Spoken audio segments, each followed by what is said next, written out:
What a time to be alive in the world of sport. You're welcome to Dominion Television, your channel of choice. This is Dominion Sport. Top of the morning to you, and thank you for joining us on the show. This wonderful morning, we're going to be looking at the local scene from the MPFL fixtures on Sunday. I'm sure you remember the Shooting Stars game between Remo Stars and Derby, has been postponed. Also, we give you the match day result yesterday between the champions, Remo Stars, against the Flying Antelopes in Nugu Rangers. That game ended in favor of the away team, picking up all 3 points at the MK Abiola Stadium. Also, let me inform you that the Super Eagles of Nigeria kept beautiful smiles on the fans' face yesterday as the game went on to extra time. Victor Osimhen getting a brace, Ako Adams getting a goal, making it look like we are true. But Mario Lemina had to tell them, no, we're going to go extra time. And Chidera Ojuke from Sevilla also got a goal in that game. We're going to face the beautiful DR Congo right here on Sunday by 8 p.m. That's the clash is going to be for the World Cup playoff. Moving on to the next stage. All this and more on the show. Cristiano Ronaldo picked up his first red card on international game right here yesterday against Ireland. The game ended 2-0 in favor of Ireland. Also, Kylian Mbappe has scored 400 goals. All this and more on the show this wonderful morning. I am Paul Abe Toluwanimi, and I have the expert analyst himself. Yesterday, he broke down the analysis for us, and we saw how that played out for the Super Eagles of Nigeria. Top of the morning to you, Samson Balogun. A beautiful morning to you, Toluwanimi, and it's really nice to be here on a Friday morning to talk sports. This is what we do, break down the game of sports and most definitely bring you in-depth analysis and undiluted reporters. So thank you for being a part of the show today, and there's a lot to talk about. The Super Eagles of Nigeria, they left it late, but most definitely all that mattered was qualifying for the next phase and of course for the final of the qualifying series on the African stage, and that's exactly what they did. And a lot of things happening too. Shooting Stars game postponed, Remo Stars again losing another game. Of course, the level of inconsistency is becoming alarming, and you would want to say there's too much going on in that team. It's not just about building the momentum anymore. I think it is time for a change. A shake-up. So it's time for a shake-up, especially in the player department. Also, maybe a little bit of coaching setup, the technical crew. But all that matters at this time is how they can bring the team together and do something really massive. All right, that's the icing, not yet on the cake, but we're just giving you a tip from the bag. Let's look at the results for yesterday's game between Remo Stars and Enugu Rangers. Like, the expert analyst has said, you mentioned one key name yesterday, and that's, Obaje. You said if there's one man that you need to stop in that game, is this man, and he got a goal for Enugu Rangers. Absolutely. Godwin Obaje is not just a striker by name. Is a striker with track records of goal scoring prowess in the NPFL. He's been there, he's done it. He absolutely belongs into the elite, class of strikers in the NPFL. And you might just want to place him side by side with, some of the best when it comes to the, Nigerian professional football league, which is done really massive for them. And for the fact that he plays for Enugu Rangers, one of the best teams in the league, even though they are not really doing well, just like Remo Stars, but they are a little bit better than Remo. What is going on in these teams, deserves to be studied. But even in the absence of Philip Lisile-Chukwu, who was also on the same assignment as Daniel Ogumodede, they were able to grind out a result. That's why I said maybe a little bit of shake-up. There has to be someone capable of handling things when Daniel Ogumodede is not around. So it's really becoming more of an headache. And the question now is, will Daniel Ogumodede be in charge of Remo Stars come the end of the season? It's not even sure. Will he be sent on sabbatical just like it was done a few years ago when he had to travel to Portugal? We'll see differentiate to see how we can improve his skills and then, maybe get better at what he does. That's another question. But all that matters is there's a love affair between himself and the management of Remo Stars. They don't want to kick him out, and he doesn't want to leave too. So maybe a little bit of a shake-up will happen. Maybe the backroom staff will have to be changed, and the coach will go for fresh ideas. Yes, he just finished a course in Abuja when it comes to the CAF license. So I think there's a lot he can offer. But his epileptic approach to things, is being questioned at this time. He's not usually around. Each time there is an holiday where the league is still on. He's always there with the Super Eagles, and then the vacuum is always there. So I think that should be covered up by someone who is capable enough. I'm not rubbishing what the assistant coach brings to the table, or just maybe he doesn't have what it takes just yet to get it done. But then when the team feels they are in trouble, I know they are going to make a decision. Right now, they still feel they can turn things around. Okay. But unfortunately, if it doesn't work out that way, and that's why I fear for our performance on the continental scene. Remo Stars has experienced what the CAF Champions League looks like, even though it was a scandalous loss against Mamelodi Sundowns. But I still think that if they qualify for the next one, they have gained one or two things. But unfortunately, they will go in there. They will not be part. They have actually gone for the CAF Champions League. They will not be a part of the next one, the way things are going. And once that is done, they will now come back maybe 2-3 years after with no experience. Most of the players that played this one will not be there.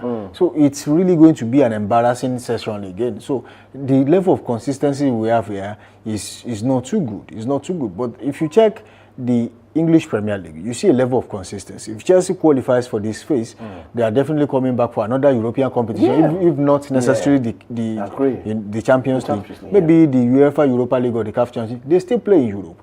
If Arsenal is not there, if they are not playing in the Champions League, they are playing confederations or the conference, they are still going to be there. If Manchester United have not qualified, sometimes, yes, in the last 5-6 years, they have been really inconsistent.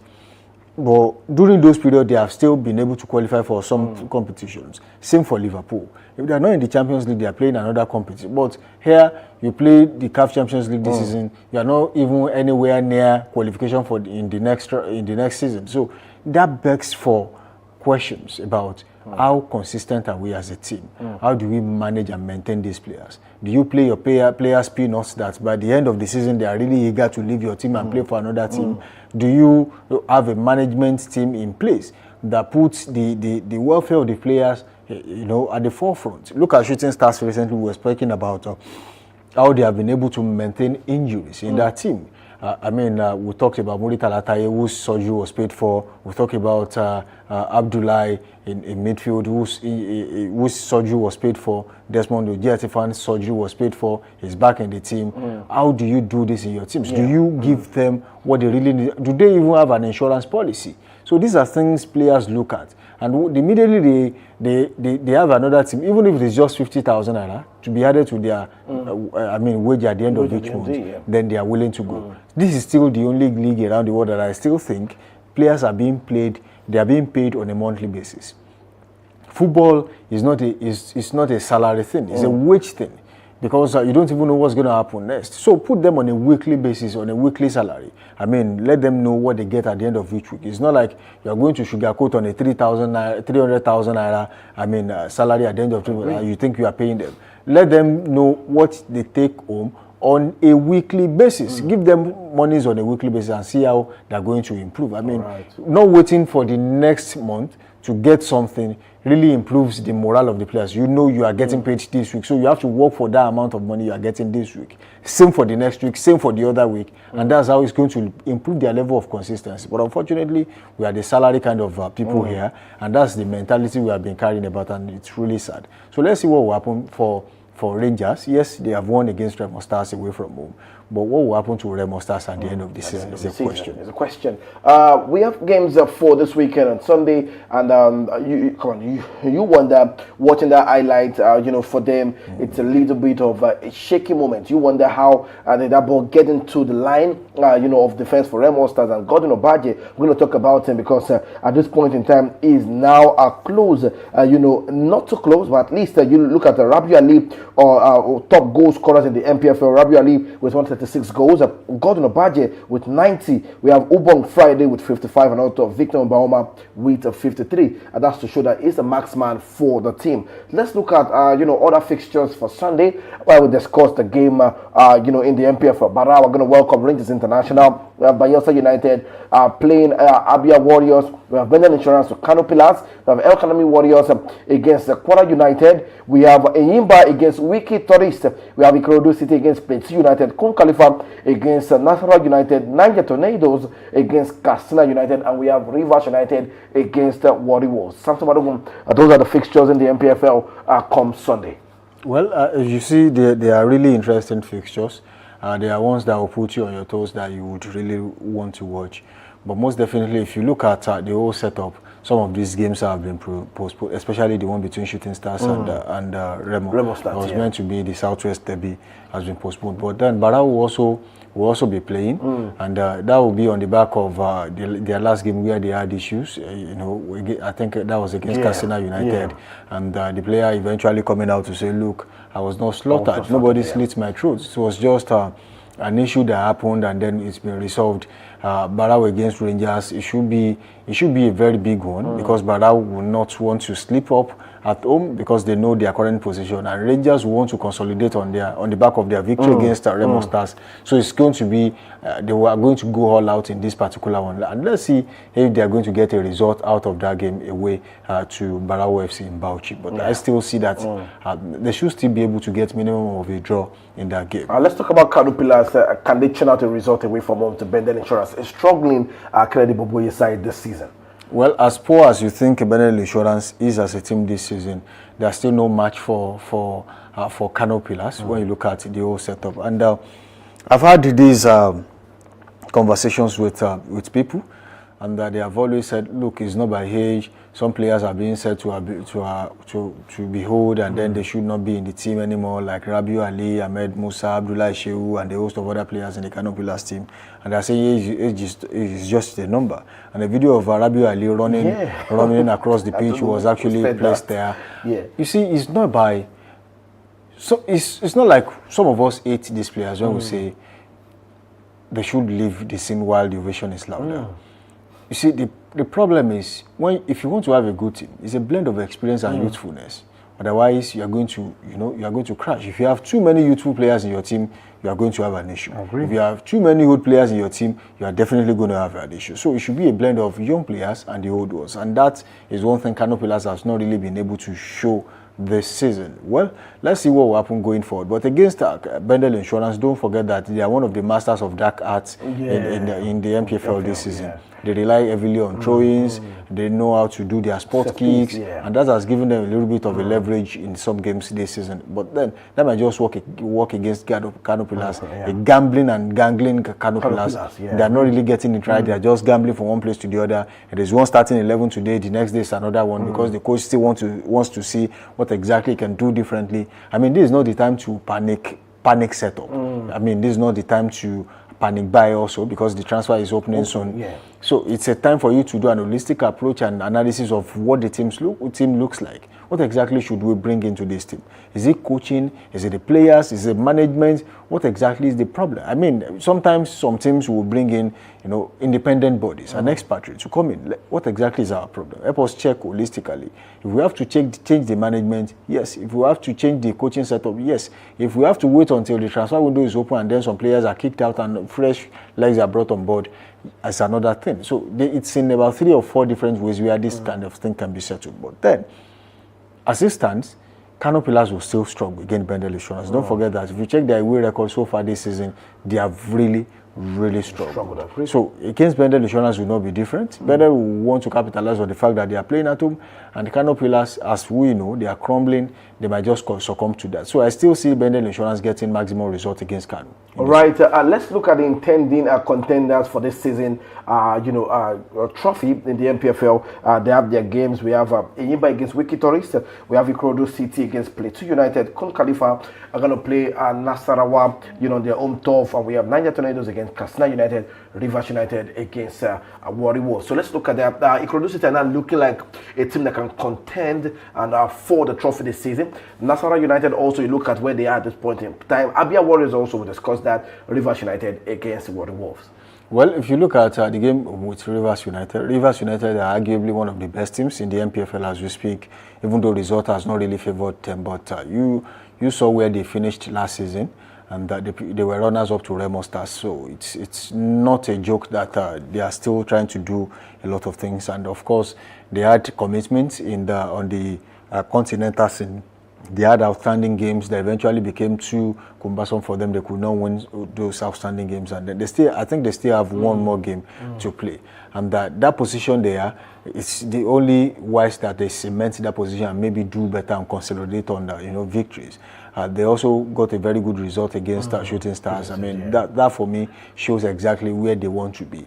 And for some teams, we have some teams that we call them the early raisers. When the season starts, you find them at the top of the log. They are there, they are winning games. They might just, the first 15 games. But can you maintain the momentum? That's another thing. Look at Manchester City. They started on the wrong foot. They are now second on the log. It tells you how grounded they are as a team and what consistency they have brought into their game so far this season. That now placed them second, just I think 4 points behind Arsenal. So you can see the distance before now and where they are now. So some people think, because you are leading with 10 points now, the teams behind you will remain where they are. No, they will not remain where they are. They will pick up victories too, and then they will come closer and closer. They are only going to be looking for you to slip up. And when you slip up, they move closer and closer to you, they catch up. So that's exactly the current situation. Rivers United also start on the wrong foot, just like Remo Stars, but they have been able to turn it around a little bit. And the ironic part of it is the fact that they went to the same competition with Remo Stars. Remo Stars lost and crashed out.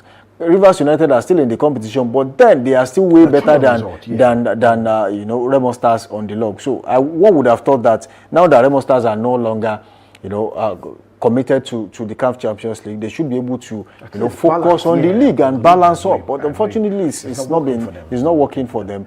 But for Rivers United, I see this as a stroll in the park against Warri Wolves. Might not be too many goals, but at least a 2-1, 3-1, or maybe a 2-0 victory will be better. All right, those are the fixtures in the NPFL coming thick and fast. So make sure you're watching the game right there on Sunday, and I'm definitely sure to bring you more updates on the postponement of the game between Shooting Stars and Remo Stars. Let's take a look at the highlights of the game between the Super Eagles of Nigeria and the Panthers of Gabon. And when we are back, we'll be discussing about that game and what we're going to look forward to on Sunday. Even penalties. Now then, this could be the chance for the Nigerians, gifted to them. And they've taken it. Akor Adams turning the ball in. It's a disaster for Gabon. And the Super Eagles are 16. ahead. Stage at which they've appeared 3 times. Lamina with the shot, it's gone in, it's taken a deflection. Gabon are level in the 89th minute.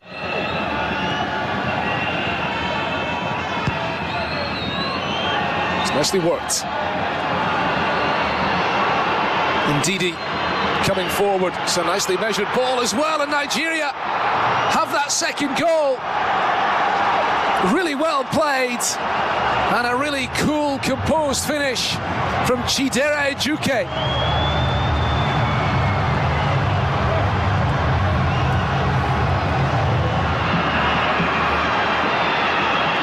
It's really well played by Frederick Lowe. Osimhen from the angle. Victor Osimhen, he's found a corner. That's more like it than the Super Eagles superstar, who rips off his shirt in celebration. The mask is gone.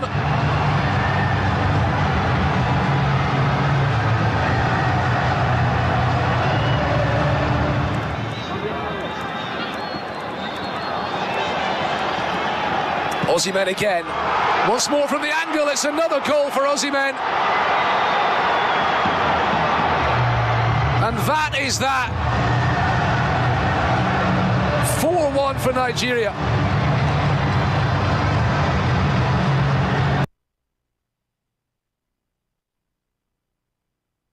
Pressure when you are in a tight situations, big games that decide us going further, both at club and country. How do you deal with pressure? Because in a game like this, you miss a very crucial chance one-on-one. How did you deal with that quickly? I mean, I'm a professional player. I've been in the game for a long time, and I've played against some kind of intimidating team where I miss some kind of opportunity. But just like I'm a striker. Sometimes I score the goal that no one believes, and sometimes I lose the one that people think I'm going to score. But that doesn't take away. I always have this mentality. It doesn't matter if I miss some kind of opportunity. So long the game keeps on going, I will try to make sure I correct it. And just like I also said to my teammates, at first I told them I'm sorry, and I told them I'm going to correct it in the extra time. And I'm happy I did it. And kudos to the guys that gave me also the assist to score those 2 goals. And I'm happy about the mentality of the team, all of us. I think we deserve this win. We didn't take anything away from the Gabonese team, because they are also good with a lot of quality. Kudos to them also. But I think we deserve this win, and I'm really happy about this win. Thank you also to so many Super Eagles fans all over the world that have stuck with us, that have gone through it all with us. This win is also for them. The next round is not going to be easy also. We will give everything to make sure that we go to the final. Your head at when he had that miss at the end of the second half? I was running with him when he was with the ball. I was running. I even run past the pitch. But it's football. Sometimes it happens. Everybody knows he can score that kind of goal, but it happens. So now he gave us 2, so it's fantastic. So everything is possible. Yeah, when I saw him running at the goalkeeper, I was sure that he was going to score. But yeah, and, after that we're trying to encourage him, and we want to make sure that he wasn't disheartened. I was gutted, but as a person and as a striker, I had to keep it moving. You understand? But it was bad. Immediately I missed the opportunity. I saw that the referee said we go into extra time. We go into extra time, and then I told my teammates, I'm sorry guys, I will correct it in the extra time. So I think for me, if I let it get into my head, I don't think I'll be able to grab those two goals also. And I think for me, it's important, because sometimes a striker, you score the one people believe that you cannot score, and then you miss the one that people say you can score. So, which is normal, but I'm human, so I make mistakes, and which is normal. So for me, I had to just keep it moving. And congratulations also to the team for this performance. Right, as a striker, you score the one people think you cannot score. Samson Balogun. You score the one people think. Come on, that's just amazing. The Fourier basking in it at this point in time. It's the victory for the Super Eagles of Nigeria. How excited can you be as a Nigeria at this point in time? And we're going to see again on Sunday where this team are going to do battle against DR Congo. They knocked out the indomitable Lions of Cameroon, and they are through to the final. So it's not going to be an easy one. But Samson Balogun, let's talk about that game. So we're going to pick out some individual players that did fantastic in that game. All the team did fantastic, but there's some selected players like Benjamin Frederick.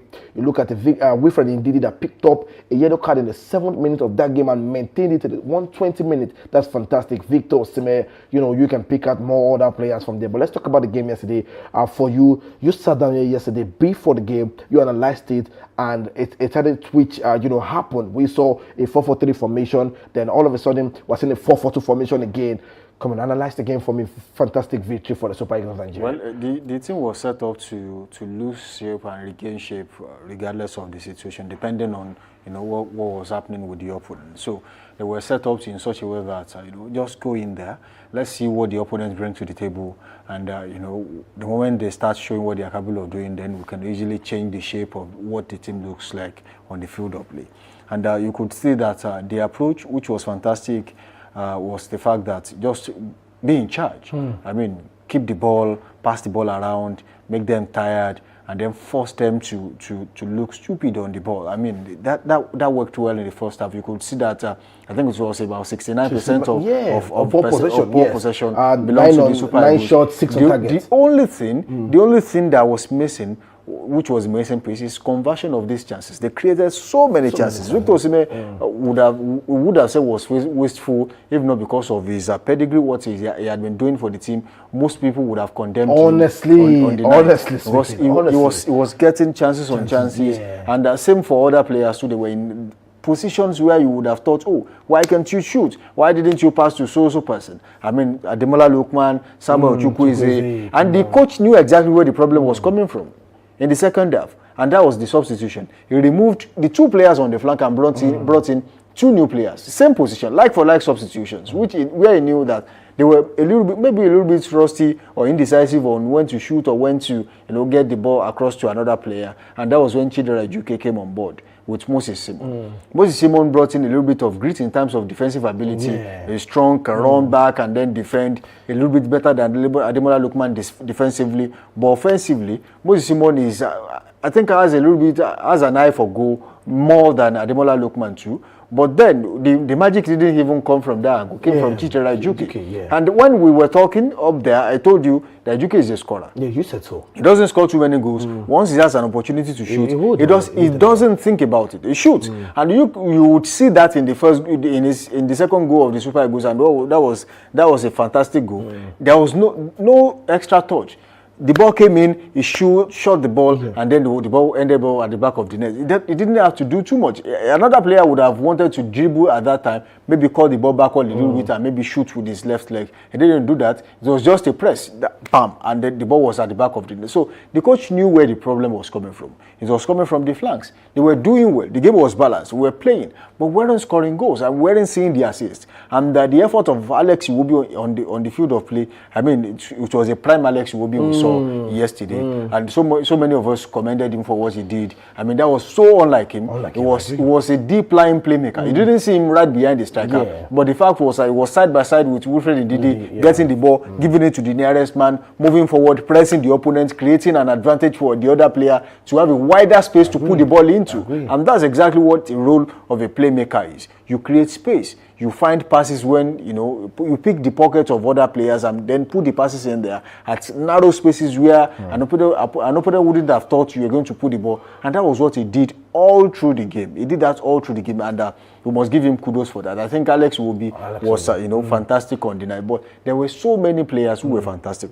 I mean, Benjamin Fredericks is from another planet. Let's look at the history of Benjamin Fredericks quickly. I had some, clips and pictures. You were talking about, the rise of this young player from the team from Moses Simon, and look at where he went to. From there, picked up another flag again from Nasarawa United to the under-20 team. Fantastic player from ABS FC NNL League. He went to Nasarawa United in the NPFL 2023 season. He went to the Super Eagles and the under-20 team, and look at how good he was able to stabilize where you had a player like William Troost-Ekong on the bench. You look at Seminole Logo also on the bench. You look at these players on the bench, and a certain Benjamin Fredericks was able to pull that strength and pull that ability through yesterday. While we were talking earlier, I mentioned that, to compose the composition of a great team is not just about the age. It's not about the numbers. It's about usefulness and experience. So you should be able to blend the two together.